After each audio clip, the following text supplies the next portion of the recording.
Hi friends, இப்போ ஆகா கல்யாணம் பார்க்க போகிறோம். ஆகா கல்யாணத்தில் சிறகடிச்சு தெரிஞ்சுக்கிட்டு இருந்த சின்ன பையனை கூட்டு வந்து சென்டிமெண்ட்டாக பேச விட்றீங்களே எப்பட்றா அப்படிங்கிற மாதிரி தாங்க இருக்குது. பாவங்க, என்னடா அது பில்டிங் ஸ்ட்ராங்காக இருக்குது, பேஸ் மட்டும் வீக்காக இருக்குது அப்படிங்கிற மாதிரி இருக்குது. இவரோட ரியாக்ஷனை பார்க்க என்னடா மூஞ்சு மட்டும் தாண்டா வேலை செய்யுது, வேறு எதுவும் வேலை செய்யலையே அப்படின்ற டயலாக்கெல்லாம் போட்டு ஒன்றும் போல் அந்த அளவுக்கு இருக்குங்க. சென்டிமெண்ட்டை கஷ்டப்பட்டு வர வைக்கிறது ரொம்ப தெரியுதுப்பா அப்படிங்கிற மாதிரி இருக்குது. பாவங்க, கொஞ்சம் ஹெல்ப் பண்ணுங்களேன் யாராவது அப்படிங்கிற மாதிரி ஆயிடுச்சு.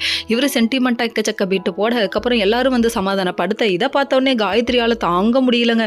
அச்சோ, இவங்கள எல்லாத்தையும் தப்பாக நினைச்சோமோ, அவங்கள எல்லாத்தையும் தப்பாக நினைச்சோமோ பேசிட்டு இருக்காங்க. அதுக்கப்புறம் வந்துட்டு நான் எது நடக்கக்கூடாதுன்னு நினைச்சோனோ அது நடந்துருச்சுன்னு சொல்லிட்டு அனாமிகா உன்னை விட்டுட்டு போயிட்டாலேன்னு சொல்லிட்டு ஃபீல் பண்ணுறாராமா.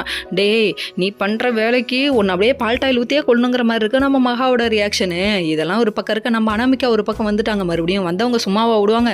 நான் ஏதோ அன்றைக்கி கோவத்தில் செஞ்சுட்டேன், நான் அந்த தப்புக்கு காரணமே கிடையாது, நான் அப்படி பண்ணவே கிடையாதுன்னு சொன்னாங்க. திடீர்னு என்னடா நல்லவலா பேசுகிறா அப்படிங்கிற மாதிரி ஆயிடுச்சு. உங்களுக்கு இப்போ வந்து அழகி உங்களுக்கு பெருசாக தெரியுதா அப்படின்னு சொல்லிட்டு கண்ணா பின்னான்னு பேசுகிறாங்க. ஏங்க, அது ரத்த பாசங்க, உங்களுக்கு எப்படிங்க புரியும் அப்படிங்கிற மாதிரி இருக்குது.